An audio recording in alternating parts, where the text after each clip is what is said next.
السلام علیکم ورحمۃ اللہ وبرکاتہ۔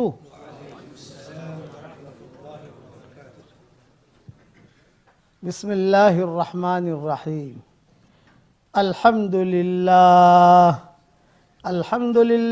نحمده ونستعینه ونستغفره ونؤمن به ونتوکل علیہ ونعوذ باللہ من شرور انفسنا ومن سیئات اعمالنا ونعوذ باللہ من شرور انفسنا ومن سیئات اعمالنا ونعوذ باللہ من شرور انفسنا ومن سیئات اعمالنا من يهده الله فلا مضل له ومن يضلله فلا هادي له ونشهد أن لا إله إلا الله وحده لا شريك له ونشهد أن سيدنا ومولانا محمدا عبده ورسوله صلى الله عليه وعلى آله وأصحابه وبارك وسلم تسليما كثيرا كثيرا أما بعد فأعوذ بالله من الشيطان الرجيم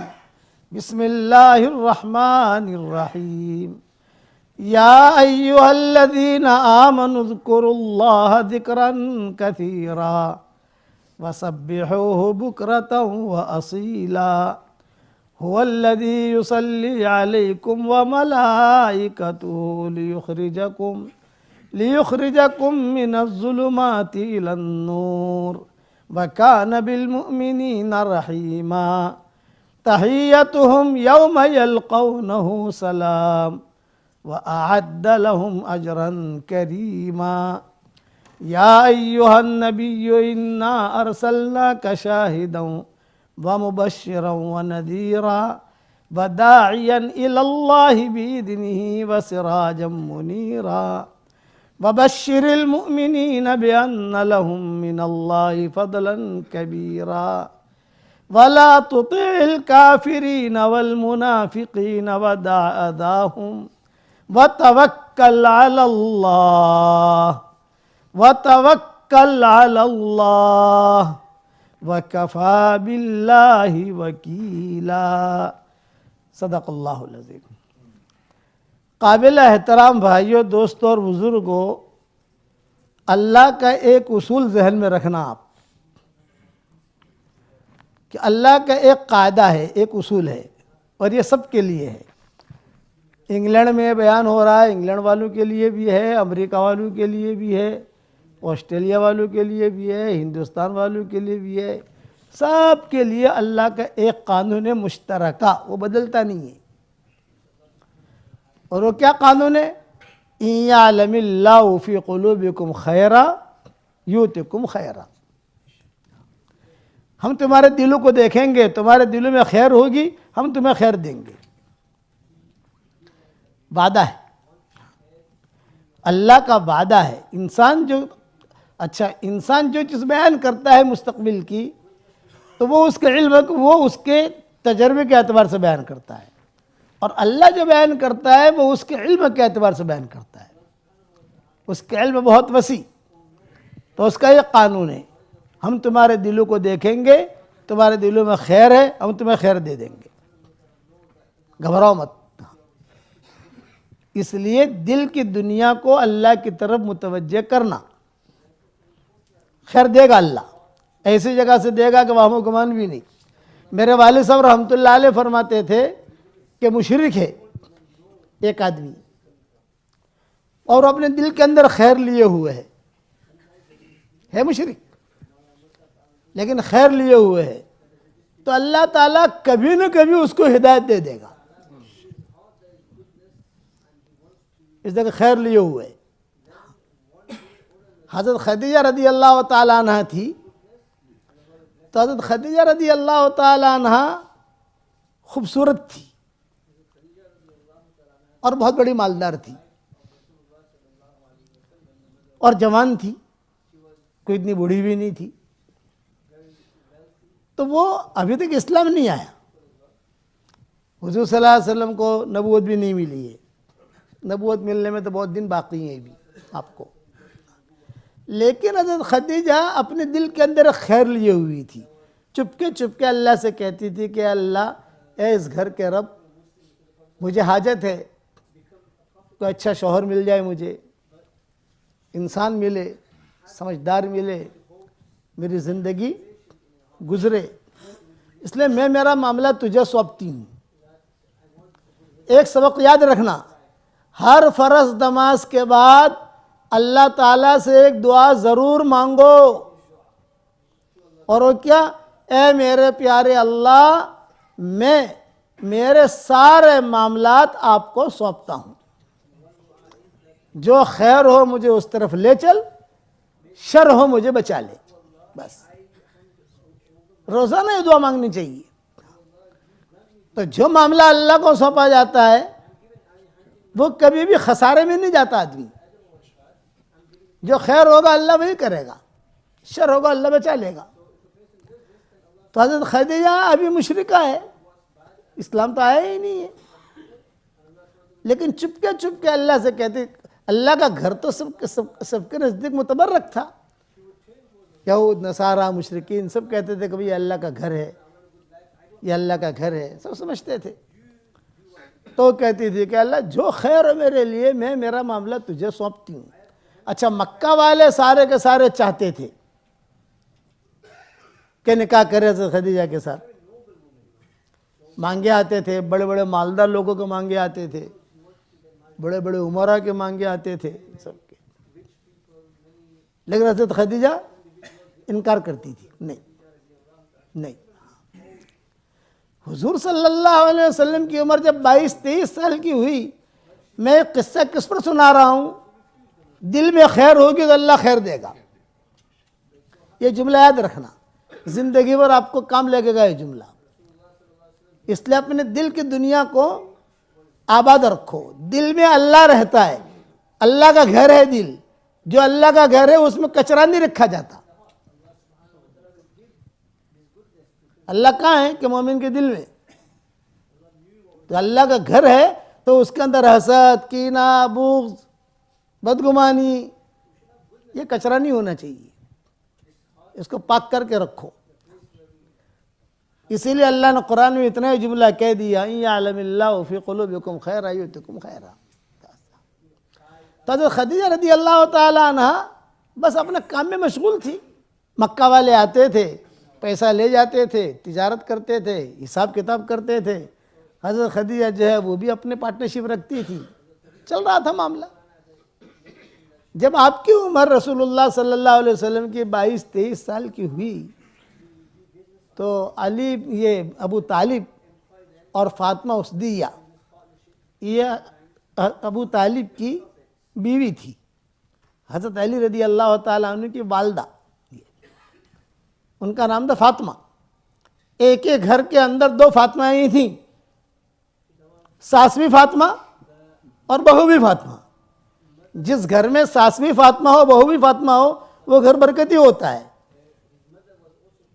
علماء نے لکھا ہے کہ اس میں برکتیں ہوتی ہیں، یہ حدیث میں نہیں ہے بھائی، یہ بتاؤں، یہ سارے تجارب صالحین ہیں، لیکن انگلینڈ والوں سے ڈر بہت لگتا ہے، اس لیے میں انگلینڈ آتا نہیں ہوں، مجھے بہت تجربے ہوئے ہیں یہاں پر، بہت گھوما ہوں میں انگلینڈ کے اندر۔ تو حضرت فاطمہ اسدیہ، یہ تو بعد میں مسلمان ہوئی، فاطمہ اسدیہ، تو ابو طالب تو مسلمان ہوئے ہی نہیں۔ تو ابو طالب کے 4 لڑکے تھے، 2 لڑکے مسلمان تھے، 2 لڑکے مشرک تھے، اور ایک لڑکی تھی وہ ام ہانی، یہ جو ہے یہ چچازت بہن تھی حضور صلی اللہ علیہ وسلم کی۔ تو کتابوں میں لکھا ہے کہ ایک مرتبہ فاطمہ اسدیہ نے اور ابو طالب نے حضور صلی اللہ علیہ وسلم سے کہا کہ بھائی تم بڑے ہو گئے، دھندا بندہ کرو، خرچہ ہے گھر کا، فقیر لوگ تھے، کوئی زیادہ مال تھا نہیں ان کے پاس، ابو طالب کے پاس۔ حضرت عباس کے پاس مال بہت تھا، حضرت عباس یہ مالدار تھے، لیکن یہ ابو طالب وغیرہ اتنے زیادہ مال تھا نہیں، اپنا گھر گزر چلتا تھا، حضور صلی اللہ علیہ وسلم کو بھی دیکھتے تھے۔ 42 سال تک ابو طالب نے حضور صلی اللہ علیہ وسلم کی خدمت کی ہے، 42 ایئرس ابو طالب نے حضور کی خدمت کی ہے۔ یہ فاطمہ اسدیہ جو تھی، یہ جب تک ابو طالب زندہ رہے مسلمان نہیں ہوئی ہو، اندر سے مسلمان ہو گئی تھی لیکن ابو طالب سے ڈرتی تھی، اس لیے ڈرتی تھی کہ پتہ نہیں کیا کرے گا، یہ مجھے چھوڑ دے گا، میرے بچے ہیں، بچی ہے، ایک گھر ہے، ایک تو وہ جلدی سے وہ جو مسلمان ہوئی. لیکن جس دن ابو طالب کا انتقال ہو گیا، اب تو آزاد ہو گئی، تو انہوں نے اسلام قبول کیا. اور حضور صلی اللہ علیہ وسلم جب مدینہ منورہ میں حضور صلی اللہ علیہ وسلم کو عروج ہوا، نبوت تو مکہ میں مل گئی تھی، لیکن جب کام بڑھنے لگا اور بہت جو ہے ساری دنیا میں مقبولیت بڑی نبوت، نبی نبی نبی، تو حضور صلی اللہ علیہ وسلم کچھ عورتوں کا تذکرہ بہت کرتے تھے. اس میں فاطمہ اسدیہ بھی تھی، اس میں شیمہ بھی تھی حضور صلی اللہ علیہ وسلم کی رضائی بہن، اس میں حضرت حلیمہ بھی تھی، اس میں ام ایمن بھی تھی، یہ حبشی عورت تھی ام ایمن حضرت اسامہ کی والدہ، اور ام ہانی بھی تھی. ان لوگوں کے تذکرے حضور صلی اللہ علیہ وسلم بہت کرتے تھے حضرت عائشہ کے سامنے. تو فاطمہ اسدیہ مسلمان ہو گئی، حضور صلی اللہ علیہ وسلم نے ہجرت کی تو فاطمہ نے بھی ہجرت کی، یعنی حضرت علی کی والدہ انہوں نے بھی ہجرت کی. مدینہ منورہ جب پہنچے تو کبھی کبھار حضور صلی اللہ علیہ وسلم حضرت فاطمہ سے کہتے تھے، بیٹا فاطمہ آج میں تمہارے یہاں رات گزاروں گا. تمہارے یہاں کا مطلب حضرت علی کے گھر نہیں، تمہارے یہاں کا مطلب یہ فاطمہ اسدیہ کے وہاں. حضور صلی اللہ علیہ وسلم کی چچی تھی، اور دوسرا یہ کہ 42 سال تک خدمت کی ہے انہوں نے. تو حضور صلی اللہ علیہ وسلم رات بھر، اور حضرت فاطمہ اسدیہ جو ہے رات بھر پرانے قصے یاد کرتے تھے، پرانے قصے، یہ کیا، یہ ہوا، یہ ہوا، یہ ہوا، جیسے آدمی کی عادت ہوتی ہے. وہاں مدینہ منورہ میں ہی ان کا انتقال ہوا، حضرت علی کی والدہ کا، فاطمہ نام تھا ان کا. تو انہوں نے حضور صلی اللہ علیہ وسلم کو خبر دی حضرت فاطمہ نے آ کر کہ ابو جی میری ساس کا انتقال ہو گیا، اور علی بھی بہت پریشان ہے، ان پر بھی بوجھ ہے. آپ نے فرمایا اچھا ہو فاطمہ کا انتقال ہو گیا؟ ہاں فاطمہ کا انتقال ہو گیا. تو آپ نے اپنا کپڑا دیا کفن کے لیے، نبی کا اپنا کپڑا، یہ میرا کپڑا لے جاؤ، اس میں کفن دینا. اور صحابہ سے کہا بھی اس کی قبر کھودو گے بقی میں تو ڈبل قبر کھودنا، ڈبل قبر کھودنے میں ایک آدمی کی قبر جو ہوتی ہے وہ نہیں، جیسے 2 آدمی دفن ہونے والے ہوں، 2 آدمی دفن ہوئے ایسے قبر کھودنا. اب حضور کا حکم تھا، کسی کی ہمت نہیں ہوئی پوچھنے کی پھر ڈبل قبر کیوں کھودے؟ ایک آدمی کا انتقال ہوا، ایک عورت کا انتقال ہوا ہے، تو ایک عورت کے وقت قبر کھودے گی اور اس کو دفن کر دیں گے. آپ نے فرمایا نہیں، ڈبل قبر کھودنا. غالباً حضرت عمر سے کہا یا خالد ابن ولید سے کہا، کسی سے بھی کہا، لیکن کہا صحابہ کو بھئی ڈبل قبر کھودنا. جب قبر تیار ہو جائے، جنازہ تیار ہو جائے تو مجھے بلانا. اب بقی میں یہ سارا منظر تھا، تو وہاں حضور صلی اللہ علیہ وسلم تشریف لے گئے، سارے صحابہ موجود تھے. تو روایت میں لکھا ہے حضور صلی اللہ علیہ وسلم نے فرمایا بھی ڈبل قبر کھودی؟ ہاں حضرت ڈبل قبر کھودی. بتاؤ کہاں ہے؟ کہ یہ ہے. بہت اچھا. فاطمہ اسدیہ کو رکھو. اس وقت قبر جو ہے مدینہ والوں کی قبر کھودنے کی ترتیب الگ ہوتی تھی، مکہ والوں کی قبر کھودنے کی ترتیب الگ ہوتی تھی. مکہ والے وہ الگ طریقے سے کھودتے تھے، مدینہ والے الگ طریقے سے کھودتے تھے. اسی لیے حضور صلی اللہ علیہ وسلم کی قبر کے بارے میں اختلاف ہو گیا تھا. مکہ والے کہہ رہے تھے ہمارے مکی ترتیب پر قبر کھودیں گے ہم، مدینہ والے کہتے تھے مدنی ترتیب پر قبر کھودیں گے، اور تلواریں نکل آئیں. آپ صلی اللہ علیہ وسلم کی قبر کھودنے کے بارے میں یہ بھی اختلاف ہوا تھا آپ کے انتقال کے بعد. بے قبر کیسے بنائی جائے؟ بغلی بنائی جائے یا سیدھی بنائی جائے؟ مکہ والوں کی ترتیب الگ تھی، مدینہ والوں کی ترتیب الگ تھی. آج بھی مکہ والوں کی ترتیب الگ ہے، مدینہ والوں کی ترتیب الگ ہے قبر کھودنے کی. جب بھی اللہ لے جائے اب بقی میں جاؤ تو دیکھو ان کے وہ الگ طریقے سے قبر کھودتے ہیں. مکہ میں معلّہ میں جاؤ الگ طریقے سے کھودتے ہیں وہ لوگ. یہی انتقال حضور، یہی اختلاف حضور کے انتقال کے بعد بھی ہوا تھا. تو اب یہ بات آئی کہ بتاؤ بھی قبر کیسے کھودی جائے؟ تو سارے مکہ والے کھڑے ہو گئے، جتنے مہاجرین تھے، ہمارا طریقے پر. آپ نے فرمایا اور کیا رہی تو انصار کھڑے ہو گئے مدینہ والے، ہم مدینہ کے ہمارے طریقے پر۔ صدیق اکبر امیر تھے، صدیق اکبر نے کہا کہ یار یہ تو ٹینشن کی بات ہے، حضور کو ابھی دفن بھی نہیں کیا ہے اور یہ اختلاف شروع ہو گیا، تو آپ نے کہا بھی مسجد کے دروازے بند کرو۔ صدیق اکبر نے کہا مسجد کے دروازے بند کرو، سب بند کیے۔ پھر صدیق اکبر نے اعلان کیا مکہ والوں میں سے اچھی قبر کھودنے والا کون ہے؟ سب مکہ والوں نے مل کر ایک آدمی کو کھڑا کیا، یہ ہے۔ اچھا، اور مدینہ والوں میں سے اچھی قبر کھودنے والا کون ہے بھائی؟ ابو بکر بھی تو مکہ والے تھے نا، حضرت عمر بھی مکہ والے تھے، سعد بن عبادہ یہ لوگ مدینہ والے تھے۔ سعد بن عبادہ، سعد بن معاذ کا تو پہلے ہی انتقال ہو چکا تھا، لیکن سعد بن عبادہ تو زندہ تھے حضور کے انتقال پر۔ تو صدیق اکبر نے کہا مدینہ والوں میں اچھی قبر کھودنے والا کون ہے بھائی؟ ایک کو کھڑا کیا، اور دونوں سے صدیق اکبر نے کہا بھئی تم دونوں دروازے سے نکل جاؤ، مکہ والے بھی چلا جاوے، مدینہ والا بھی چلا جاوے، جہاں جانا ہے جاؤ۔ نکال دیا۔ کہاں جاوے؟ بھئی جہاں جانا ہے جاؤ، جب ضرورت پڑے گی بلائیں گے تمہیں۔ تو یہ دو ماسٹر تھے، ماسٹر کا مطلب سمجھے ٹاپ 1 قبر کھودنے والے، مکی اور مدنی، یہ دونوں چلے گئے۔ اب صدیق اکبر نے پورا مجمع جمع کیا اور جمع کر کے یوں کہا کہ دیکھو بھی یہ اختلاف ہو رہا تھا، اس لیے میں نے مکی کو بھی نکال دیا، مدنی کو بھی نکال دیا، لیکن اب قبر تو کھودنی ہے۔ تو تم جب مدینہ والے جاویں اور اپنے آدمی کو ڈھونڈ کر لاویں، مکہ والے جاویں اپنے آدمی کو ڈھونڈ کر لائے، جو سب سے پہلے مسجد نبوی میں داخل ہوگا ان کی ترتیب پر قبر بنے گی۔ اللہ سمجھ میں آئیو کہ نہیں آئیو؟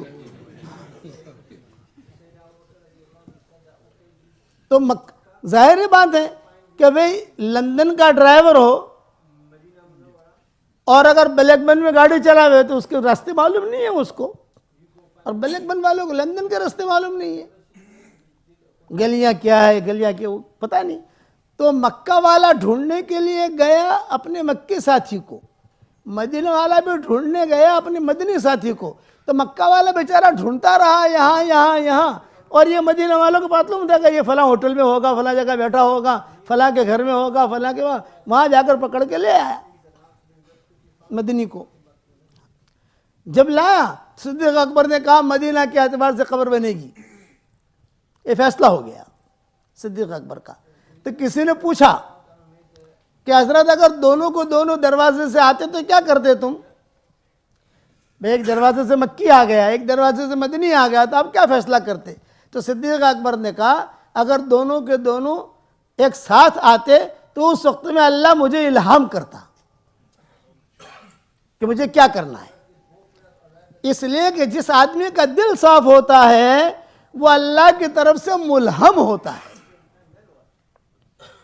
یہ بات یاد رکھنا جی، اصول ہے کہ جس آدمی کا دل صاف ہوگا اس کی رہبری کون کرے گا بھائی؟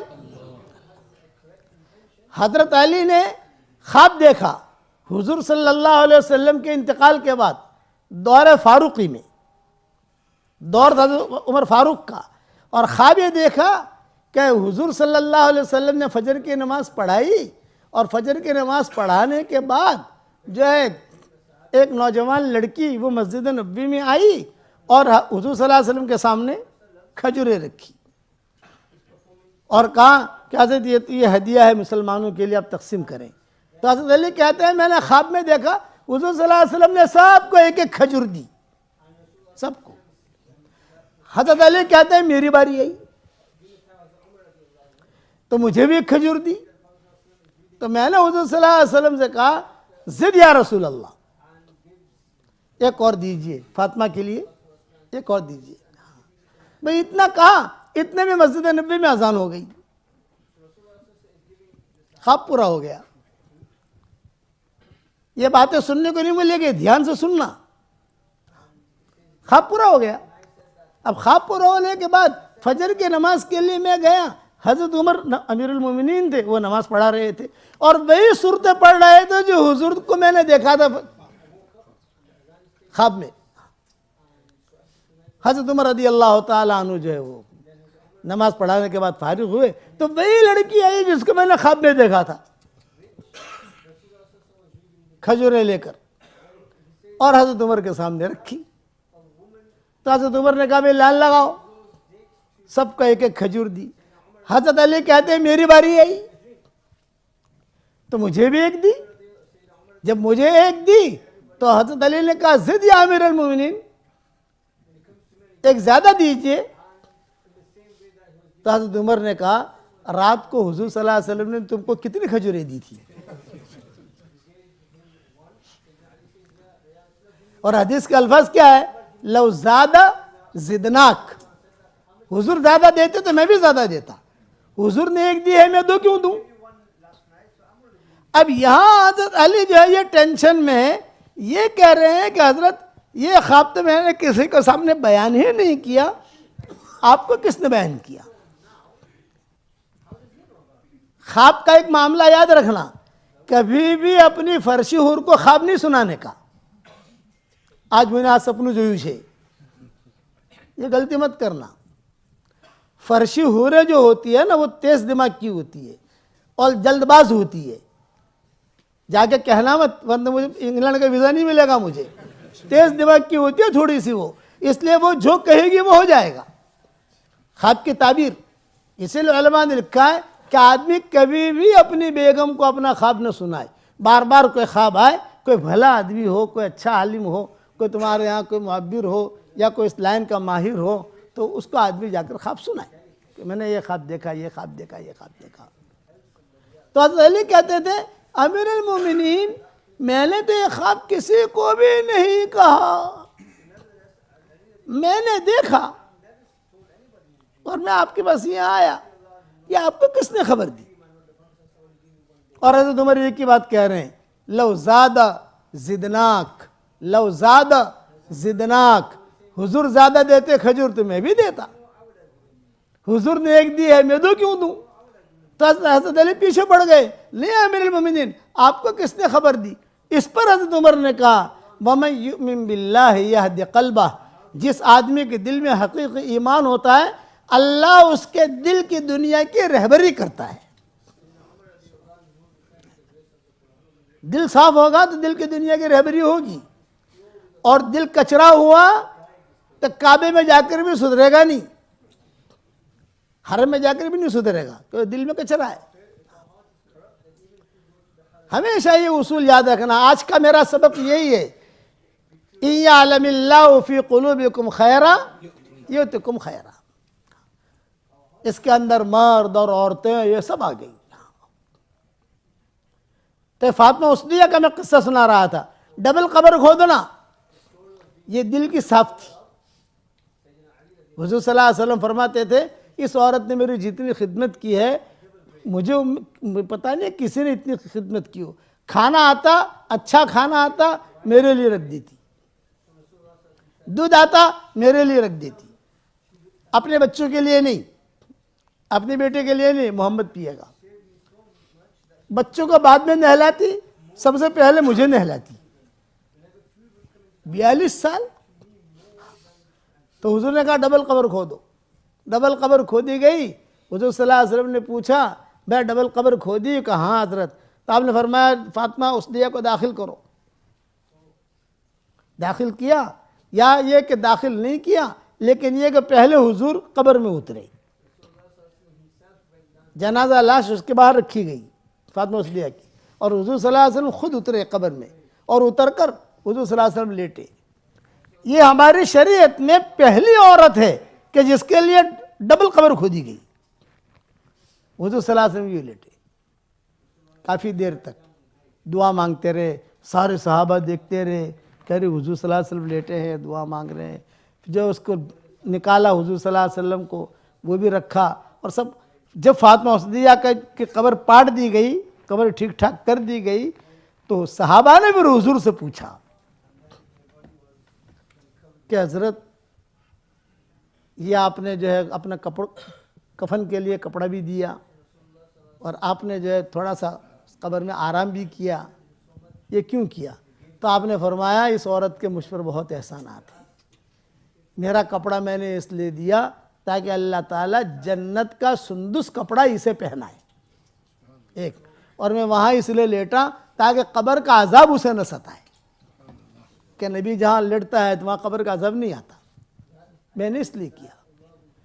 دل کا خیر کہاں سے کہاں تک پہنچ گیا ہے بتاؤ. اس لیے دل میں خیر ہوگی تو اللہ تعالیٰ آپ کو خیر دے گا، گھبرانے کی بات نہیں ہے. حضور صلی اللہ علیہ وسلم کی تشکیل کی حضرت علی، یہ ابو طالب نے اور فاطمہ صدیقہ نے کہہ رہے اب محمد تو بڑے ہو گئے ہو، دھندا بندہ کرو، جاؤ دیکھو جاؤ. آپ نے فرمایا ابھی کہاں جاؤں، مجھے دھندا کرنا تو آتا نہیں ہے. کاروبار کرنے کا بھی ایک فن ہونا چاہیے نا، وہ تو آتا نہیں ہے مجھے. تو انہوں نے کہا خدیجہ کے پاس جاؤ، خدیجہ کے پاس، وہ سب کو پیسہ دیتی ہے تو آپ کو بھی پیسہ دے گی. اِعْلَمِ اللَّهُ فِي قُلُوبِكُمْ خَيْرًا يُؤْتِكُمْ خَيْرًا، یہ جملہ یاد رکھنا تو آپ کو پورا بیان سمجھ میں آ جائے گا. پیشانی کے اوپر خیریں ہوتی ہیں، اگر جس کا دل صاف ہوتا ہے تو پیشانی کے اوپر نور دکھائی دیتا ہے، آدمی سمجھ جاتا ہے کہ یہ آدمی کیسا ہے. اسی لیے کہتے ہیں کہ صاحب گھوڑے پالو، اگر آپ لوگوں کے پاس زمین ہے تو گھوڑے پالو، گھوڑے رکھو. گھوڑوں کی قسم اللہ نے کھائی ہے. جس چیز کی قسم اللہ کھائے نا وہ بہت بڑی چیز ہے جو اللہ قسم کھا رہا ہے. چھوٹی چیز کی اللہ قسم نہیں کھاتا.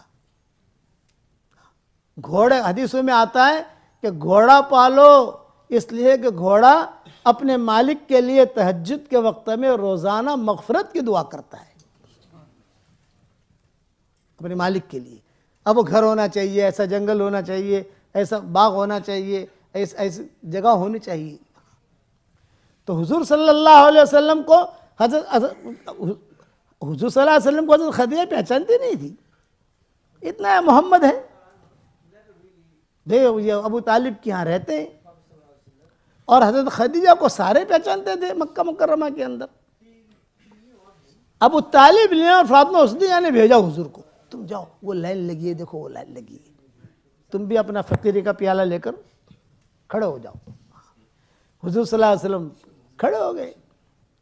جب حضور صلی اللہ علیہ وسلم کھڑے ہو گئے تو حضرت خدیجہ کی نگاہ پڑی. آپ کی عمر 23 سال 24 سال کے قریب تھی اس وقت میں. حضرت خدیجہ کی نگاہ پڑی. حضرت خدیجہ جو فوراً پہچان گئی کہ یہ لڑکا ٹاپ ہونے والا ہے، ابھی نبوت نہیں ملی ہے. تو حضرت خدیجہ کی ایک سہیلی تھی، سہیلی تو نہیں کہیں گے، پرائیویٹ سیکرٹری ہوتی ہے نا، ایک پرائیویٹ سیکرٹری سارا کام سنبھالتی تھی، مال کا، اس کا، اس کا نام تھا نفیسہ. اس کو بلایا حضرت خدیجہ نے، یہ کہا کہ نفیسہ وہ پیچھے وہ لڑکا جو کھڑا ہے اس کے ساتھ تحقیق کرو کون ہے. یہ نفیسہ گئی وہاں جا کر پوچھا کہ آپ کا کیا نام ہے، کون سے قبیلے سے ہو، کیوں آئے ہو. انٹرویو سے پہلے فارم وغیرہ دیکھتے ہیں سب برابر بھرا ہے کہ نہیں بھرا ہے. تو نفیسہ نے سب پوچھا. حضور صلی اللہ علیہ وسلم نے فرمایا کہ میرا باپ کا بھی انتقال ہو چکا ہے، میری ماں کا بھی انتقال ہو چکا ہے، چچا کے یہاں ہوں، ابو طالب. اچھا ابو طالب معروف لوگ تھے، مکہ والے پہچانتے تھے. حضرت خدیجہ کو آ کر کہا تو حضرت خدیجہ نے نفیسہ کے کان میں کہا کہ اس کا پورا بائی ڈاٹا مکہ کی گلیوں میں جا کر نکالو، کون ہے لڑکا، کیسا ہے. حالانکہ حضرت خدیجہ نہ ان کو جانتی ہے نہ وہ حضور کو جانتے، حضور نے ان کو جانتے نہ، لیکن وہ اِعْلَمِ اللَّهُ فِي قُلُوبِكُمْ خَيْرًا يُؤْتِكُمْ خَيْرًا. میرے والد صاحب رحمۃ اللہ علیہ فرماتے تھے نا کہ مشرک ہے، اگر اس کا دل بھی خیر سے بھرا ہوا ہے اور اچھے خیالات ہیں اس کے، اللہ اسے ہدایت دے دے گا، اسے محروم نہیں کرے گا. حالانکہ مشرکہ تھی حضرت خدیجہ، بتوں کی پوجا پاڑے ساری چیزیں تھیں اس وقت میں. تو نفیسہ سے کہا کہ نفیسہ تو جا کر ذرا تحقیق کر کے آ، یہ لڑکا کیسا ہے. نفیسہ گئی آدھے گھنٹے میں پونے گھنٹے میں. عورتوں کی تو عادت ہوتی ہے نا, ایسے کوئی انکوائری کرنی ہو 2-4 عورتوں کو کہہ دو, آپ پورے پرسٹن کی آپ کو جو اسٹوری لا کے دکھا دیں گی, بلیک بن کی کہو, لندن کی کہو, یہ تو ان کی عادت ہے. تو سب کی سارا رپورٹ وہ نفیسہ نے حضرت خدیجہ کو دے دیا, یہ ہے یہ ہے یہ ہے یہ ہے. تو کتابوں میں لکھا ہے کہ اب تو لائن تھی نا, بڑی لمبی لائن تھی. حضرت خدیجہ نے کہا اس کو بلاؤ یہاں, لڑکے کو. حضور صلی اللہ علیہ وسلم تشریف لائے, بٹھایا اور بٹھا کر کہا کہ بیٹھے میں ذرا فارغ ہو جاؤں ان لوگوں سے, پھر بات کرتی ہوں. اس وقت تو یہ سیٹھانی ہے, پیسے دے گی تو حضور جائیں گے. سب سے فارغ ہو گئی, جلدی جلدی فارغ ہو گئی. ایک درخت ہوا کرتا تھا, اس کے نیچے حضرت خدیجہ بھی تھی, پانی بھی رکھا ہوا. حضرت خدیجہ بیٹھی ہوئی, نفیسہ بیٹھی ہوئی, حضور صلی اللہ علیہ وسلم بیٹھے ہوئے. آپ کی عمر 23-24 سال کی. تو حضرت خدیجہ نے پوچھا کہ یہاں کہاں رہتے ہو آپ؟ فرمایا ابو طالب کے یہاں. باپ کا کب انتقال ہوا؟ تو ساری چیزیں حضور صلی اللہ علیہ وسلم نے بتائی, یہ ہوا یہ ہوا یہ ہوا, گھر کا جو معاملہ تھا وہ. تو حضرت خدیجہ نے کہا تم کیوں آئے ہو یہاں میرے پاس؟ یہ کہا بھی سب لوگ دھندا کرتے, میں بھی دھندا کروں گا, مجھے کچھ پیسے مل جائیں, میں بھی کاروبار کروں گا. حضرت خدیجہ نے کہا ٹھیک ہے, یہ خیریں چل رہی ہیں, دل میں خیر ہوگی تو خیر آپ کو آ کر سلام کرے گا, سلام سلام. اور اگر دل میں خیر نہ ہوئی تو مسجد میں آ کر بھی محروم رہے گا, قرآن پڑھ کر بھی محروم. اسی لیے کسی کہنے والے نے کہا ہے فاسقوں کو شباب نے مارا, عاشقوں کو شراب نے مارا, منشیوں کو حساب نے مارا, مولویوں کو کتاب نے مارا. ہم جو بچ رہے تھے اب تک, ہمیں روٹی کباب نے مارا. آدمی چلا گیا اس کے اندر, ایمان بھی کھو دیتا ہے, جھوٹ بھی بول دیتا ہے, دھوکہ بھی دے دیتا ہے, جیسے اللہ چھٹی پر گیا ہے. صاحب پتہ ہی نہیں اسے کہ انی سمیع قریب مجیب ہے قرآن کے اندر, اور انی سمیع قریب کہ اللہ سننے والا بھی ہے, قریب بھی ہے. دوسری جگہ ہے کہ قبول کرنے والا بھی ہے. نحن اقرب الیہ من حبل الورید. اس لیے اندر کا سدھرنا ضروری ہے. میرے والد صاحب رحمۃ اللہ علیہ فرماتے تھے کہ دین کا کام کرتے کرتے کوئی بگڑ گیا, بیٹا یونس, مجھے یونس کر کے کہتے تھے, یونس. دین کا کام کرتے کرتے کوئی بگڑ گیا تو کعبے میں جا کر بھی نہیں سدھرے گا. پھر ایک بات کہتے تھے کہ جہنم میں سب سے پہلے یہودی نہیں جائیں گے, جہنم میں سب سے پہلے نصارہ نہیں جائیں گے, جہنم میں سب سے پہلے مجوسی نہیں جائیں گے. تو جہنم میں سب سے پہلے کون جائے گا؟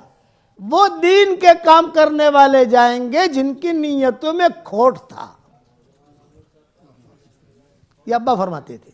میرے والد کا نام تو سنا ہوگا آپ لوگوں نے, بیانات بھی سنے ہوں گے ماشاءاللہ, یا ڈیوزبری وغیرہ آتے تھے وہ.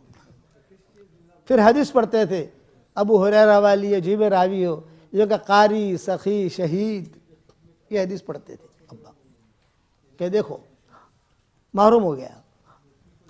اور جس کے دل میں خیر ہوگی تو خدیجہ کو اللہ نے خیر دے دی, سلمان فارسی کو اللہ نے خیر دے دی, حضرت بلال کو اللہ نے خیر دے دی, صہیب رومی کو اللہ نے خیر دے دی, غربا فقرا.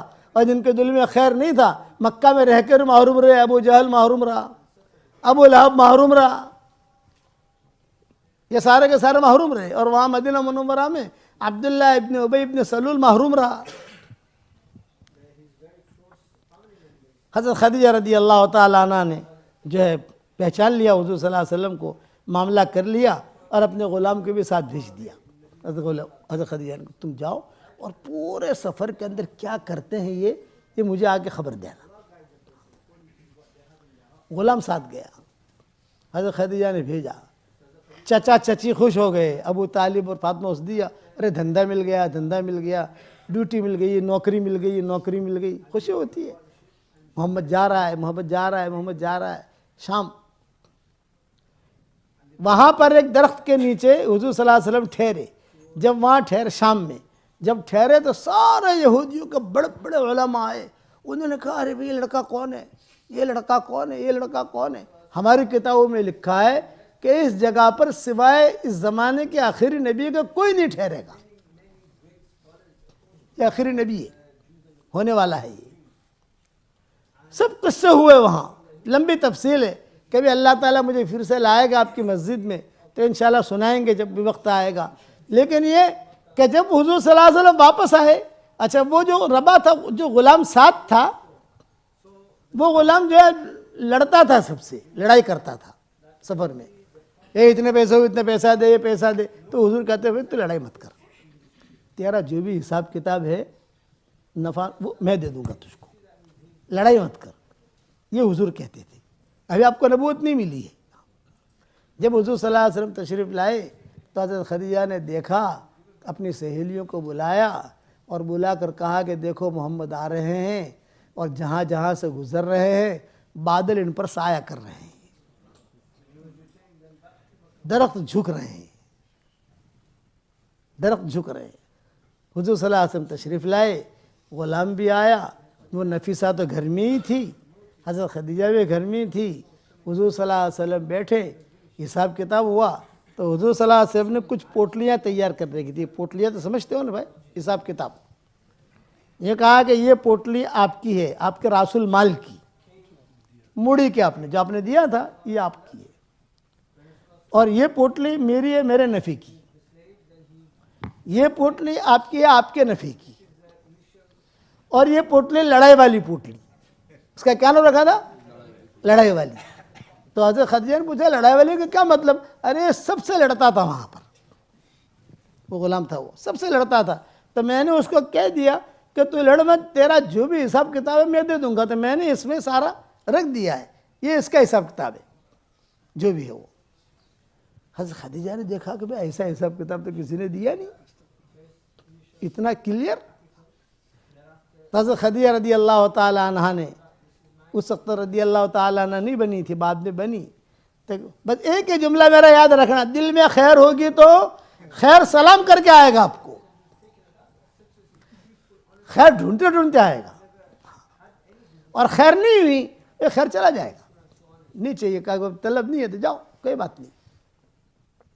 حضرت خدیجہ نے کہا محمد بڑا اچھا، بہت اچھا حساب ہے آپ کا صلی اللہ علیہ وسلم۔ تو حضرت خدیجہ نے کہا کہ ٹھیک ہے بھائی نفیسہ تو جا چلی جا فلاں کمرے میں، ایک کمرے میں بھیج دیا، وہ غلام کو بھی بھیج دیا، جا مجھے کچھ بات کرنی ہے محمد سے۔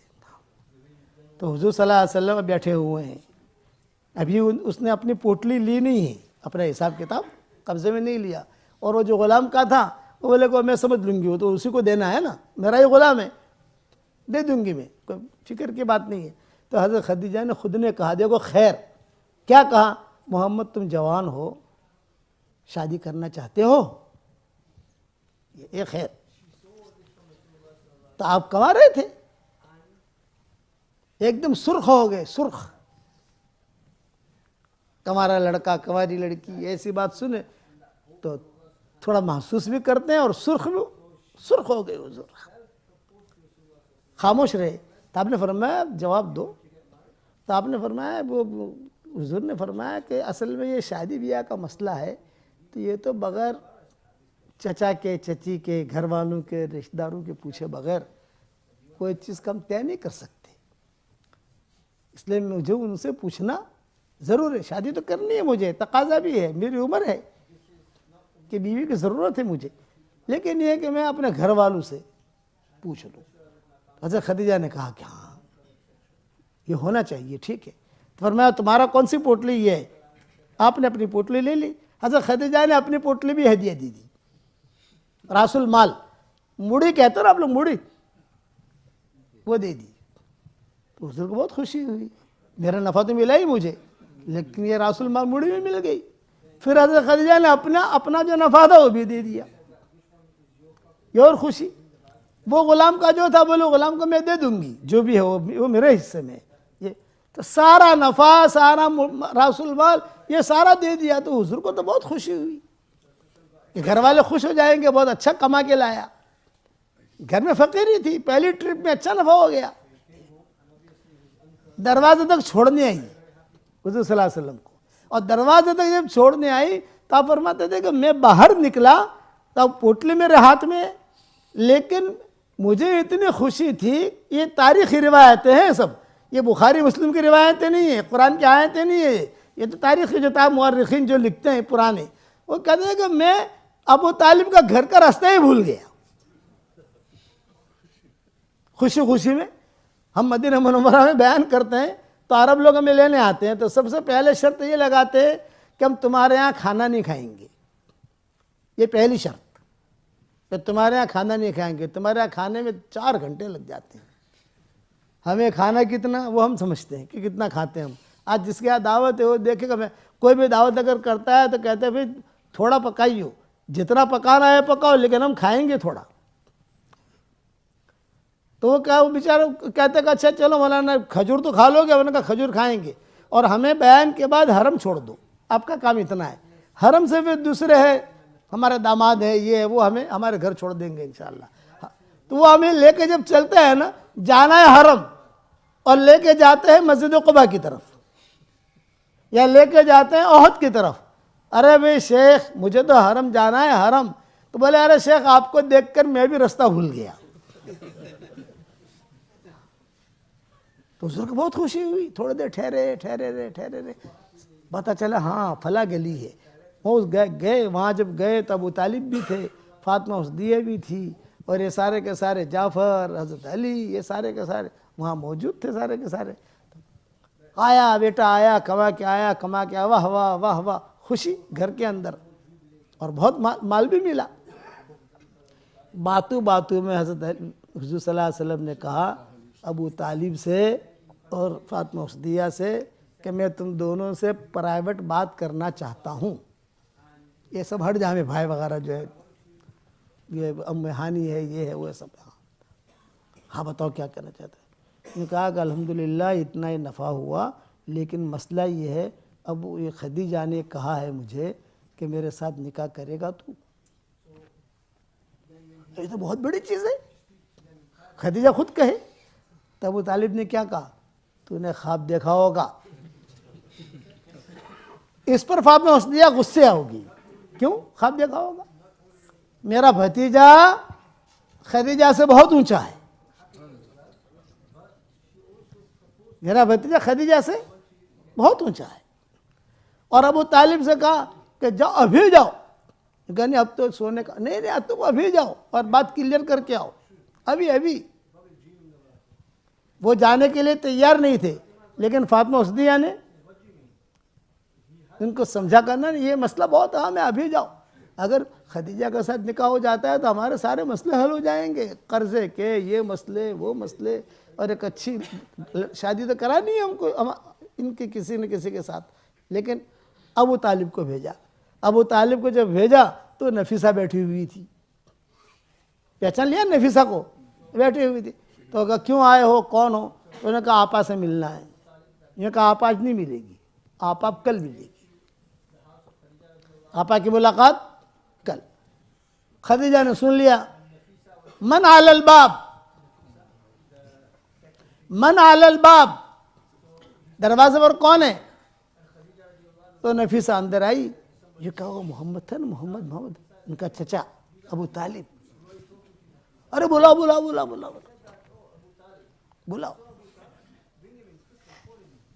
ابو طالب اندر گئے. حضرت خدیجہ نے ان کا اکرام کیا، استقبال کیا، بٹھایا. ابو طالب نے پوچھا کہ بھی ایسے بات میں نے سنی ہے، صحیح ہے؟ تو خدیجہ نے کہا ہاں صحیح ہے. تو ابو طالب نے سوال کیا کہ بھئی تم اتنی اونچی عورت، اتنی بڑی عورت، اتنی مالدار عورت، اور پورا مکہ تمہیں چاہتا ہے، اور تمہارا نکاح محمد کے ساتھ ہوگا، تو تمہارے رشتہ دار کیسے تیار ہوں گے؟ یہ سوال کیا ابو طالب نے. تو حضرت خدیجہ نے کہا کہ میں نے سب سیٹنگ کر لی ہے، تم ٹینشن مت لو، لیکن ہمیں سمجھاؤ تو صحیح کہ کیا کرو گے آپ. یعنی بات ابھی تو اندر ہے، باہر جب پڑے گی تو کیا کرو گے، کیا ترتیب سوچیے. تو حضرت خدیجہ نے کہا کہ دیکھو میری ترتیب یہ ہے، میرے خاندان کے جو بڑے ہیں، خاص طور سے میرے والد، بعض علماء نے لکھا ہے کہ اس وقت ان کے والد زندہ تھے، بعض علماء نے لکھا ہے کہ اس وقت ان کے والد کا انتقال ہو چکا تھا، لیکن کوئی دوسرے لوگ بڑے بڑے جو گھر کے جو بڑے ہوتے ہیں وہ تھے. کیونکہ میری عادت یہ ہے کہ روزانہ میرے خاندان کے جو بڑے اس قسم کے لوگ ہیں جو سارا کارواں سنبھالتے ہیں اور ان کے پیچھے پیچھے ہم لوگ چلتے ہیں، روزانہ سورج غروب ہونے کے بعد سب کو ایک ایک بوتل شراب کی پلا دیتی ہوں روزانہ. لیکن کوئی خاص کام ہوتا ہے اس دن 2 بوتلیں پلا دیتی ہوں. تو اس دن میرے والد کو، ورقہ ابن نوفل کو، وہ جو بھی ان کے ورقہ تھے، ان کو میں جس دن اپنی شادی طے ہو جائے گی تاریخ وغیرہ، تو اس دن جو ہے میں 2 بوتلیں پلا دوں گی. تو وہ پڑا رہے گا، مجلس میں تو ہوگا وہ، لیکن یہ کہ وہ مدہوش پڑا ہے. جو کہوں گے ہاں ہاں ہاں ہاں، جتنے چیک پر بھی دستخط کروانے ہوں گے کروا لوں گی، یہ مطلب ہے اس کا. ابو طالب نے کہا کہ اِن یعلم اللہ فی قلوبکم خیرا یؤتکم خیرا. یہ خیر لے کے چل رہی ہے، ان کے دل میں خیر تھی، اللہ کا عزو اٹھا رہا ہے. دیکھو اب لکھا ہے علماء نے کہ شادی کی تاریخ طے ہو گئی. آپ کے لیے کپڑے بھی اس دور کے اعتبار سے لیے گئے اور مہر بھی طے ہوئی، سب کچھ طے ہوا. ابو طالب نے کہا بھی ہمارے ہاں تو کوئی مکان وغیرہ ہے نہیں. خدیجہ نے کہا میرا مکان بنگلہ بہت بڑا ہے میرا، اسی میں رخصتی ہوگی. خیر شادی کیسے ہوئی، کون کون جمع ہوئے، خطبہ کس نے پڑھا؟ ابو طالب نے خطبہ پڑھا، اور ابو طالب نے جو خطبہ اس دور کے اعتبار سے پڑھا، اور آخر میں یہ کہا خدیجہ یہ سمجھتی ہوگی کہ محمد سے وہ بڑی ہے رتبے کے اعتبار سے، لیکن میں کہتا ہوں میرا بھتیجا خدیجہ سے، اور ایسے 100 خدیجہ آ جاویں، ان سے بھی بڑا ہے. حضرت خدیجہ نے کہا کہ صحیح ہے تمہاری بات. کتنی مہر طے ہوئی، کیا ولیمے میں کیا ہوا، سب سارا بعد میں انشاءاللہ آؤں گا تو سناؤں گا. جب یہاں پروگرام ہو تو مجھے یاد دلا دینا خالی بس، تو ساری تفصیل سنائیں گے. تو کیا سنا، 1 گھنٹہ تو ہونے آیا. اب شب زفاف ہوئی، غرفہ خاص، دونوں میاں بیوی جمع ہوئے. تو حضرت خدیجہ نے حضور صلی اللہ علیہ وسلم کا ہاتھ پکڑا، اور ہاتھ پکڑ کر یہ کہا میں تمہارا ہاتھ پکڑ رہی ہوں، اس سے میرا مطلب کچھ اور نہیں ہے، بس صرف ایک وعدہ لینا چاہتی ہوں کہ ایک زمانہ آئے گا کہ اللہ تعالیٰ تمہیں نبوت دے گا، تمہاری پیشانی سے نبوت کا نور ٹپک رہا ہے. جب اللہ آپ کو نبوت دے اس وقت میں خدیجہ کو طلاق مت دے دینا. یہ کہا. اس پر حضور بہت روئے. یہ تو کئی صحیح روایتوں میں بھی یہ چیزیں آتی ہے، اس لیے کہ وہ تو کیا ہے کہ 22 23 24 سال کی عمر ہو گئی، تو وہ روایتیں ذرا تھوڑی مل جاتی ہیں. مجھے اپنے حرم سے نکال مت دینا. تو حضور یہ بات یاد کرتے تھے. جب حضرت خدیجہ کا انتقال ہو گیا تو حضرت عائشہ کے سامنے یہ باتیں کہتے تھے، حضور یہ ہوا یہ ہوا یہ ہوا. اس لیے میرا ایک جملہ یاد رکھنا، دل میں خیر ہوگی تو اللہ خیر دے دے گا، دل میں خیر نہیں ہوئی تو آدمی محروم رہے گا. اور محروم کیسے رہتا ہے؟ وہ ایک قصہ سنا کر بات ختم کروں. یہ قصہ تو میرا یعنی سمجھ لو کہ 100 پارٹ ہو جائے نا، تو یہ آدھا پارٹ میں نے بیان کیا ہے حضور کی سیرت کا. اس کے تو 100 حصے ہیں اس کے لمبے لمبے، کہ حضور کا پھر کیا ہوا پھر کیا ہوا پھر کیا ہوا. اللہ لائے گا تو پھر سنائیں گے انشاءاللہ. یہ تو اللہ خیر دیتا ہے وہ میں نے بیان کیا، اور اللہ محروم کیسے کرتا ہے وہ بھی سنو. یہاں افغانستان میں آج سے 600 سال پہلے 700 سال پہلے زبردست زلزلہ آیا، کئی لوگ مر گئے. ایک نوجوان عورت اپنے چھوٹے بچوں کو لے کر جان بچی اس کی، اور جان بچا کر یہ تاشقند یا سمرقند پہنچی. وہاں سے بارڈر سے ملتی ہیں افغانستان سے.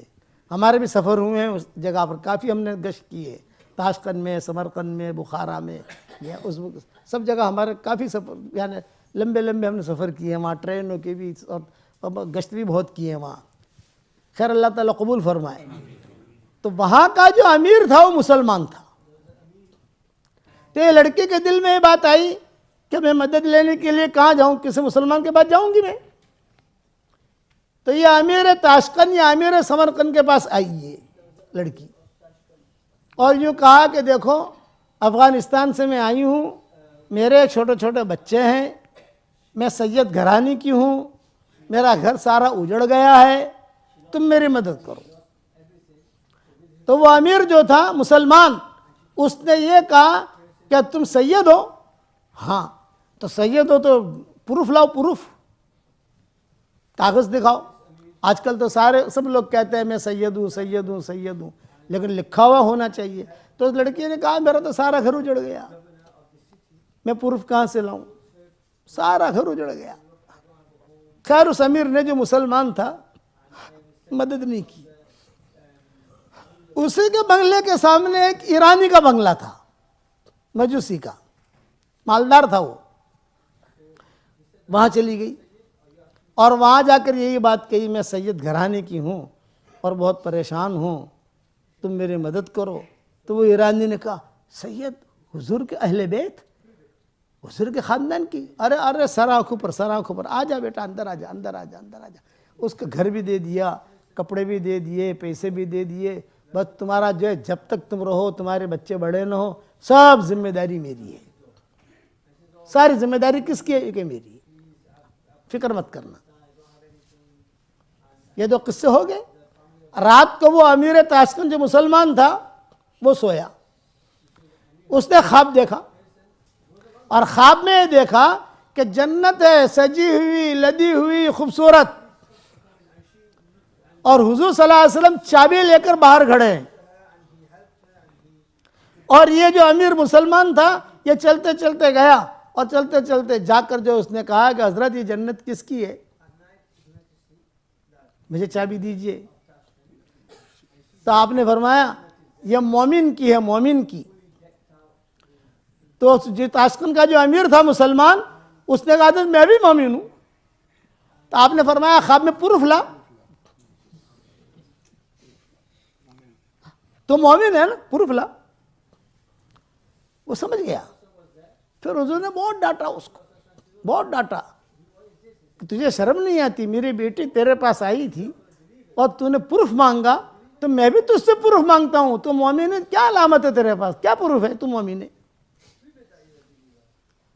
اب یہ خواب سمجھ گیا، اور فوراً جو ہے چونکہ بادشاہ تھا، اس نے جو ہے تحقیق کی یہ خاندان کہاں ہے، یہ خاندان کہاں ہے، یہ خاندان پتہ چلا کہ سامنے والے بنگلے میں۔ یہ گیا وہاں ایرانی کے پاس، بھائی میں بادشاہ ہوں، ان کو رکھنے کا میرا حق ہے۔ تو بادشاہ نے کہا کہ نہیں، میرا حق ہے۔ رات کو حضور صلی اللہ علیہ وسلم جب تمہیں ڈانٹ رہے تھے، تم جنت کے باہر تھے، میں جنت کے اندر تھا، اور یہ خاندان اتنا اونچا خاندان ہے کہ اس کی وجہ سے اللہ نے مجھے ہدایت دے دی ہے۔ اس نے قدر نہیں کی، وہ محروم رہا۔ اس نے قدر کی تو اللہ نے ہدایت بھی دے دی، اور حضور صلی اللہ علیہ وسلم کی رفاقت بھی دے دی، اور حضور صلی اللہ علیہ وسلم کی سفارش بھی ملی، سب کچھ ملا۔ اس لیے یاد رکھنا، دل کی دنیا کو کھلا رکھو، کھلا رکھو گے انشاءاللہ بھائی۔ ہاں، دل کی روزانہ اللہ، دیکھو ایک مسئلہ بتاتا ہوں، ایک مسئلہ دھیان سے سننا۔ دل دو قسم کے ہوتے ہیں، ایک قلب سلیم، ایک قلب سقیم۔ قلب سلیم اسے کہتے ہیں جس دل کے اندر کوئی کچرا نہ ہو، اس کی دعا بھی قبول، اس کی عبادت بھی قبول۔ اور قلب سقیم اسے کہتے ہیں جس دل میں کچرا بھرا ہوا ہو، اس کی کوئی دعا قبول نہیں ہوگی، اس کی کوئی عبادت قبول نہیں ہوگی۔ سارے علماء کا اتفاق ہے، نیکیاں ملیں گی۔ عشاء کی نماز ہم نے پڑھی، ہمارے دل میں خدا نخواستہ کچرا ہے، تو فرشتہ کیا لکھے گا؟ اس کی عشاء کی نماز ہو گئی، فرض ادا ہو گیا، لیکن اس نماز کا نتیجہ نہیں نکلے گا، اللہ قبول نہیں کرے گا۔ کیوں؟ اللہ کا اصول کیا ہے؟ انما یتقبل اللہ من المتقین، اللہ تعالیٰ تقوی والوں کا ہی قبول کرتا ہے، اور تقوی والا وہ ہوتا ہے جس کا دل صاف ہوتا ہے۔ اس لیے روزانہ اللہ سے دعا مانگو، پڑھو میرے ساتھ، اللہم انی اسألک قلبا سلیما، اے میرے پیارے اللہ، میں تجھ سے صاف ستھرا دل مانگتا ہوں۔ قرآن میں الا من اتى اللہ بقلب سلیم، دوسری جگہ ہے اذ جاء ربہ بقلب سلیم۔ بات سمجھ میں آ گئی؟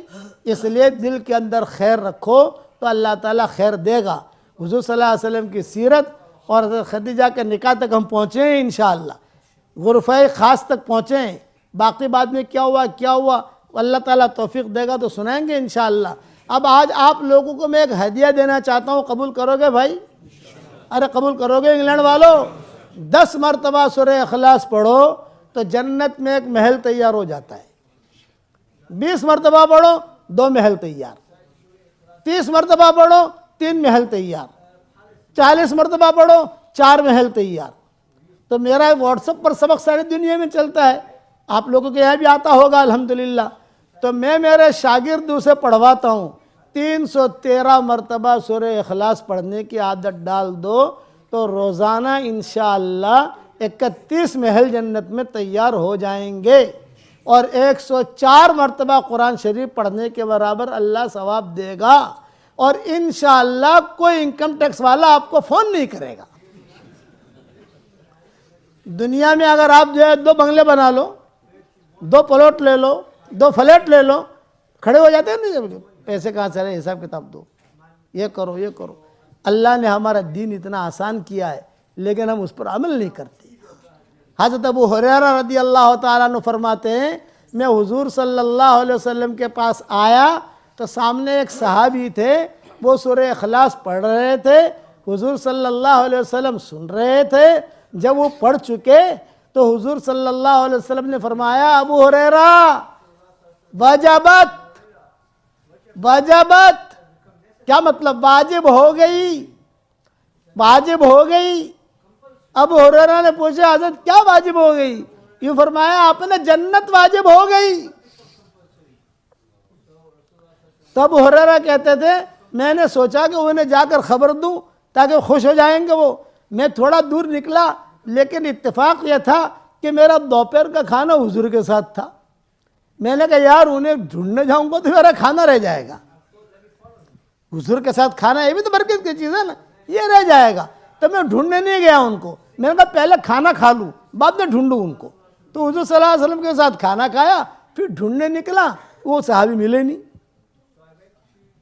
یعنی 1 مرتبہ سورہ اخلاص پڑھنے پر آپ فرما رہے ہیں واجب ہو گئی، واجب ہو گئی، واجب ہو گئی۔ 10 مرتبہ سورہ اخلاص پڑھو۔ حضرت عمر سے کہا حضور صلی اللہ علیہ وسلم نے، اے عمر 10 مرتبہ سورہ اخلاص پڑھ، جنت میں ایک محل تیار ہو جائے گا۔ حضرت عمر نے کہا کہ حضرت 10 مرتبہ پڑھوں ایک محل تیار؟ آپ نے فرمایا ہاں۔ حضرت عمر نے کہا میں تو بہت محل بناؤں گا۔ آپ نے فرمایا جتنے بنانے ہو بنا۔ تو میں میرے شاگردوں کو کہتا ہوں، شاگردنوں کو کہتا ہوں، رات کو نیند نہ آوے نا تو یوٹیوب پر ٹائم ضائع نہیں کرنے کا، سورہ اخلاص پڑھتے پڑھتے سو جانے کا، تو بنگلے بھی تیار ہو جائیں گے انشاءاللہ، اور نیند بھی آ جائے گی انشاءاللہ۔ اور جو اللہ جنت میں بنگلہ دینے پر قادر ہے وہ اللہ دنیا میں بھی دے سکتا ہے۔ ارے دے سکتا ہے نہیں دے سکتا؟ واللہ دنیا میں بھی دے گا، کرو گے انشاءاللہ۔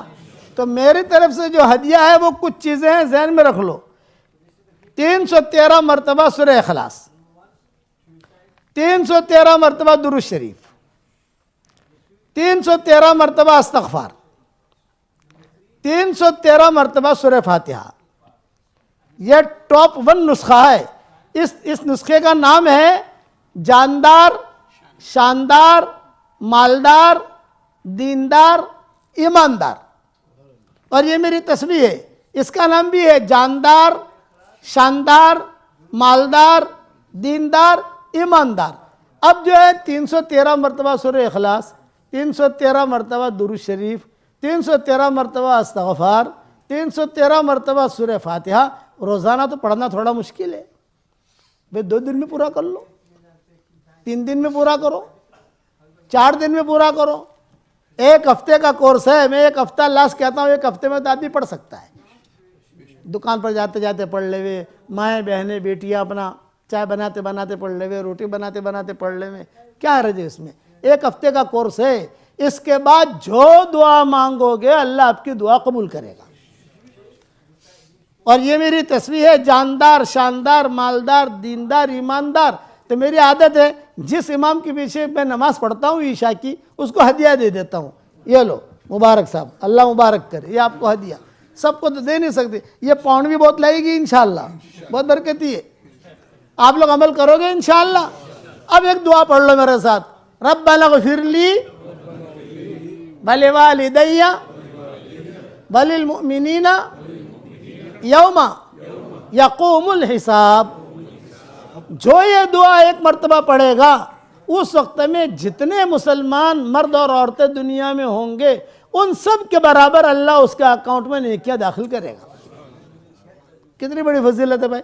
میری جو کتاب آتی ہے, میرے قرآن کے ترجمے کئی آ گئے ہیں الحمدللہ. انگریزی میں آ گئے, رومن انگلش میں آ گئے, ہندی میں آ گئے, اردو میں آ گئے اللہ کے فضل سے, برمی زبان میں آ گئے, کیرلا زبان میں آ گئے, بنگلور زبان میں آ گئے, انگریزی میں بھی آ گئے الحمدللہ, سب زبانوں میں آ گئے. ہر جگہ پر میں کہتا ہوں کہ یہ دعا لکھ لو شروع میں حوالے کے ساتھ, تاکہ کم سے کم آدمی ایک مرتبہ تو پڑھ لے یار, نیکیاں تو آ جائے اکاؤنٹ کے اندر. پڑھتے رہو گے انشاءاللہ. تیسری بات, ہمیشہ میں دعا کرتا ہوں اس کے لیے جو میرے لیے دعا کرتا ہے. اگر آپ میرے لیے دعا کرو گے تو میری دعا میں پارٹنر رہو گے انشاءاللہ. اور ایک وظیفہ اور بتاتا ہوں, اللہ کی رحمت کی چادر میں لپیٹنا ہے, آنا ہے اپنے کو. حضور صلی اللہ علیہ وسلم نے فرمایا عصر کی نماز سے پہلے 4 رکعت غیر سنت موقدہ جو پڑھنے کا اہتمام کرے گا اللہ کی رحمت اسے ڈھانپ لے گی. آدمی عصر سے پہلے 4 رکعت سنت پڑھتا نہیں ہے, سنت موقدہ تو نہیں ہے نا. ارے فضیلت کتنی ہے تو دیکھو تم, فضیلت کتنی ہے, پڑھو گے انشاءاللہ. اور اللہ تعالی ہم سے بہت خوش ہو جاوے. وہ دعا بتاؤں آپ کو کس سے اللہ خوش ہوتے ہیں, پڑھو میرے ساتھ, رب اغفر لی ذنوبی فإنہ لا یغفر الذنوب غیرک. حدیث شریف میں آتا ہے بندے جب اسے پڑھتے ہیں تو اللہ اتنے خوش ہوتے ہیں, واہ واہ واہ واہ واہ واہ, بہت خوش ہوتے ہیں. 2-3 دن پہلے ہی میں نے وائرل کیا یہاں سے, اس کو بھی پڑھا کرو انشاءاللہ. اور ہمارا دعوت کا کام سدا بہار ہے, سب دعوت کے کام میں لگو گے انشاءاللہ. پہلے تو یہ نیت کرو کہ انشاءاللہ مرتے دم تک ہم اللہ کے سارے احکامات پورے کریں گے, کہو انشاءاللہ. اور یہ بھی نیت کرو کہ مرتے دم تک دعوت کے کام کو اپنا کام بنا کر زندگی گزاریں گے انشاءاللہ. لیکن صفات کے ساتھ کرنا ہے دعوت کا کام, کھیل نہیں کرنا بھائی, کھیل نہیں کرنا. ہاں کچھ بھی دین کا کام کرو صفات کے ساتھ کرو. حرم شریف میں بیٹھا ہوا تھا, ایک نوجوان بھاگا آیا, حضرت جی دعا کیجئے دعا کیجئے. میں کیا دعا کروں؟ میں کہا حضرت جی میں ایک مدرسہ کھولنا چاہتا ہوں تو دعا کرو اللہ مجھے کامیاب کرے. میں نے کہا بیٹھ بھائی بیٹھ. کیا کھولنا چاہتا ہے؟ مدرسہ. میں نے کہا میرے بیٹے مدرسہ کھولنا, لیکن مہربانی کر کے دکان مت کھولنا. اللہ سمجھ میں آوی کہ نہیں آوی؟ دکان مت کھولنا. آج دکان کھولنے والے بہت ہوتے ہیں. اچھا ہے, سب سے آسان دھندا ہی ہے, مدرسہ کھول کے بیٹھ جاؤ. اس سے آسان دھندا کیا ہے؟ کچھ کرنا نہیں, کچھ بھی نہیں. اخلاص کے ساتھ کرو گے تو بھاؤ ملے گا وہاں, ورنہ حشر کا میدان میں خالی ہاتھ آئے گا. حضرت ثوبان کی روایت ہے, حضور صلی اللہ علیہ وسلم نے فرمایا کیا ثوبان کچھ لوگ ایسے ہیں حشر کا میدان میں تہامہ پہاڑ کی نیکیوں کے برابر نیکیاں لے کر آئیں گے, لیکن ساری نیکیاں ضائع, خالی ہاتھ. تو حضرت ثوبان نے کہا وہ بدبخت لوگ کون ہیں؟ تو آپ نے فرمایا وہ تنہائی میں گناہ کرنے والے لوگ ہیں. تمہارے بھائی ہیں جو تنہائی میں گناہ کریں گے, تنہائی میں گناہ کرے, لوگوں کو بیوقوف بنائے, لوگ تو بیچارے دے دیں گے, لیکن یہ چیز حشر کے میدان میں مجرم بنا کے کھڑا کرے گی. اچھا آدمی تھا, لڑکا اچھا تھا, آنکھوں میں آنسو آ گئے. میں کہا مولانا آج سے کینسل, میرا ارادہ دکان کھولنے کا ہی تھا. نہیں, جو مدرسے ہیں اسے مضبوط کرو. میں ایک جگہ گیا 3 کلومیٹر میں 3 مدرسے, 3 کلومیٹر. وہ دعا کے لیے لے جاتے تھے. میں نے کہا یار یہ 3 کلومیٹر میں 3 مدرسے, ارے یا اللہ ایک مدرسہ کافی تھا. لیکن کیا ہے کہ چندہ آتا ہے, اور انگلینڈ والے بہت چندہ دیتے ہیں, یہاں کا پیسہ بھی بھاری. اس کا خیال رکھو کہ دکانیں نہیں کھولنی, تحقیق کر کے دو تحقیق کر کے دو, بغیر تحقیق کے نہیں. اور اللہ تعالیٰ سے مقبولیت مانگو گے انشاءاللہ. اب مجھے بتاؤ اللہ کے راستے میں جانے کے لیے کون کون تیار ہے؟ خالی ہاتھ اوپر کر لو بس. ارے واہ, مولوی جلات کی مسجد ہے نا, ہمارے مولوی جلات کی مسجد ہے. ہمارے مولانا جلات صاحب کے ساتھ بہت قصے ہوئے ہیں، اور حافظ پٹیل کے ساتھ بھی بہت قصے ہوئے ہیں۔ حافظ پٹیل صاحب رحمۃ اللہ علیہ آتے تھے مرکز، تو مجھے کہتے تھے اینوس کان کھلا رکھوانا، آنکھوں کھلی رکھوانی، زبان بند رکھوانی۔ یہ حافظ صاحب مجھے کہتے تھے کہ کان کھلا رکھوانا، آنکھوں بھی کھلی رکھوانی، اور زبان جیسے نہیں بند رکھوانی۔ تو میں ابھی آپ کو یہی نصیحت کرتا ہوں، خاموش رہنا سیکھو، کم کھانا سیکھو۔ زیادہ کھانے کے فضائل نہیں ملیں گے، کم کھانے کے فضائل ملیں گے۔ زیادہ بولنے کے فضائل نہیں ملیں گے، کم بولنے کے فضائل ملیں گے۔ کسی زمانے میں یہود نصارہ کے یہاں بولنے کا روزہ ہوتا تھا، نہیں بولنا، بس 24 گھنٹہ بولنا نہیں، یہ روزہ ہوتا تھا۔ اس لیے زبان کا میٹھا بول جو لوگوں کے دلوں کو جوڑ دے کروڑوں نفلوں سے بھاری ہے۔ زبان کا کڑوا بول جو لوگوں کے دلوں کو توڑ دے کروڑوں گناہوں سے بھاری ہے۔ زبان کے بول میٹھے رکھو، میٹھے رکھو گے انشاءاللہ تو دعا کر لو۔ اللہم لک الحمد کما انت اہل فصلی وسلم علی سیدنا محمد کما انت اہل وافعل بنا ما انت اہل فانک اہل التقوی واہل المغفرہ۔ اے ہمارے پیارے اللہ، ہمارے گناہوں کو معاف فرما، ہماری خطاؤں سے درگزر فرما، ہمارے اس مجمع کو قبول فرما، ان کی محنت کے کرنے کو قبول فرما، ان کے جمع ہونے کو قبول فرما۔ اے اللہ، جس کرم سے آپ نے ہمیں اس جامع مسجد میں جمع کیا ہے، تیرے اسی کرم سے جنت الفردوس میں، تیرے نبی کے پڑوس میں، ہماری قیامت تک کی آنے والی نسلوں کے ساتھ تو ہم سب کو جمع فرما دے۔ ہمارا کھویا ہوا دین واپس دے دے، ہمارا کھویا ہوا قرآن واپس دے دے۔ اے اللہ، جس نے بھی مجھے دعاؤں کے لیے کہا ہو، دعاؤں کے لیے خطوط میں لکھا ہو، جس کا مجھ پر کسی قسم کا حق اور احسان ہو، جو مجھے اپنی دعاؤں میں یاد کرتے رہتے ہوں، مائیں بہنیں بیٹیاں مجھے اپنی دعاؤں میں یاد کرتی رہتی ہوں، میری ساری دعاؤں میں ان کا پورا پورا حصہ نصیب فرما۔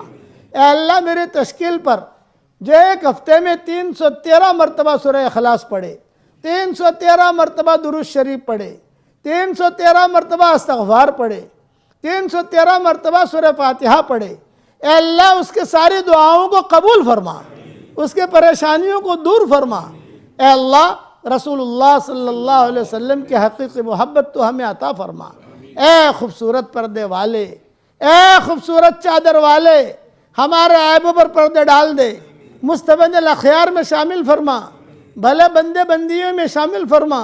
اے اللہ، جس کے دل میں جائز مراد ہو، آپ جانتے ہیں، آپ کے بندے بندیاں جانتی ہیں، عافیت سے ان کے جائز مرادوں کو پوری فرما کر اس میں خیر کے شکل اور صورتیں پیدا فرما۔ اے اللہ، رسول اللہ صلی اللہ علیہ وسلم نے جتنی خیر کے لائن کی دعائیں مانگی ہیں، وہ ساری کے ساری ہم سب کے لیے مقدر فرما اور پوری امت کے لیے مقدر فرما، اور جن شرور سے پناہ چاہی ہو ان شرور سے ہماری حفاظت فرما اور پوری امت کی حفاظت فرما۔ اے اللہ، جن کے لڑکے اور لڑکیاں شادی کے لائق ہیں، غیر شادی شدہ ہیں، بہترین جوڑوں کا ان کے لیے انتظام فرما۔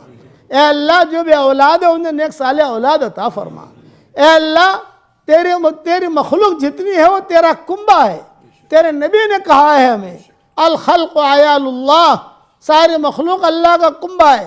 اے اللہ، انسانوں میں سے جو بیمار ہو ان کو شفا عطا فرما، جناتوں میں سے جو بیمار ہو ان کو شفا عطا فرما۔ اے اللہ، جانوروں میں سے جو بیمار ہو ان کو بھی شفا عطا فرما۔ اے اللہ، جنگل کے اندر شیر بیمار ہو تو ان کو بھی شفا دے دے۔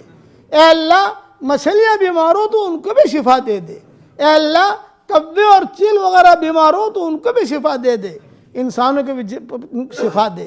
اے اللہ، کوئی ہاڑ کی تکلیف میں ہے، اے اللہ، کوئی اگر ڈائبٹیز کی تکلیف میں ہے، کوئی گھٹنے کی تکلیف میں ہے، کوئی گردے کی تکلیف میں ہے، ان سب کو تو شفائے کاملہ عاجلہ دائمہ مستمرہ عطا فرما۔ اے اللہ، ہمیں مانگنا نہیں آتا مگر تجھے دینا تو آتا ہے، اپنے کرم سے عطا فرما۔ میری اس دعا پر دنیا میں جہاں کہیں آمین کہی جائے، اے اللہ تو ان سب کو قبول فرما، ہم سب کو قبول فرما، اور رسول اللہ صلی اللہ علیہ وسلم کی سفارش تو ہمیں عطا فرما، اور اپنے فضل و کرم سے ہماری دعاؤں کو قبول فرما۔ سبحان ربنا رب العزت عما یصفون وسلام علی المرسلین والحمد للہ رب العالمین۔